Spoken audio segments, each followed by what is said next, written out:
নমস্কার বন্ধুরা, ভিন্ন স্বাদের খোঁজে চ্যানেলে আপনাদের স্বাগতম। আজ বানাতে চলেছি নারকেলের দুধ দিয়ে মোচার একটি রেসিপি। তার জন্য এই যে মোচা নিয়ে চলে এসেছি। মোচাটাকে কেটে ভালো মতো ধুয়ে নিব। তারপর সেই কুচানো মোচাটিকে হলুদ নুন দিয়ে একটু ভাপিয়ে নিব। আলুগুলো কেটে তার মধ্যে নুন হলুদ মাখিয়ে রেখেছি।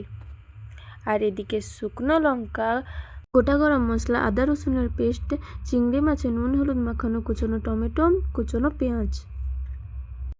তারপর এখানে নারকেলের দুধটা বের করে রেখেছি।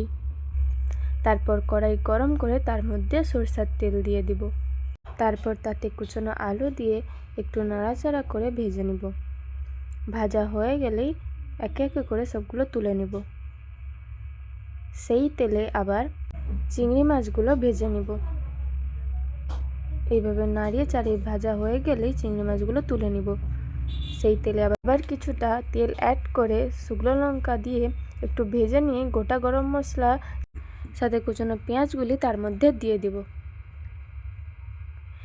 দিয়ে একটু নাড়াচাড়া করে স্বাদ মতো চিনি দিয়ে দিব। তারপর অল্প পরিমাণে নুন দিয়ে দিব, কারণ মোচাতে নুন আগে থেকেই আছে। তারপর একটু ভাজা ভাজা হয়ে এলেই তার মধ্যে আদা রসুনের পেস্ট, লঙ্কার গুঁড়ো, হলুদ গুঁড়ো দিয়ে একটু কষিয়ে নেওয়ার পর তার মধ্যে কুচনো টমাটোটি দিয়ে দিব। দিয়ে ভালো মতো মশলাটাকে কষিয়ে নেব। মশলা থেকে এইভাবে তেল ছেড়ে এলেই তার মধ্যে মোচাগুলি দিয়ে দিব।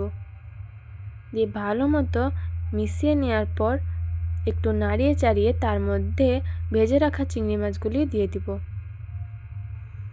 তারপর একটুখানি নাড়িয়ে চাড়িয়ে তার মধ্যে নারকেলের দুধটি দিয়ে দিব।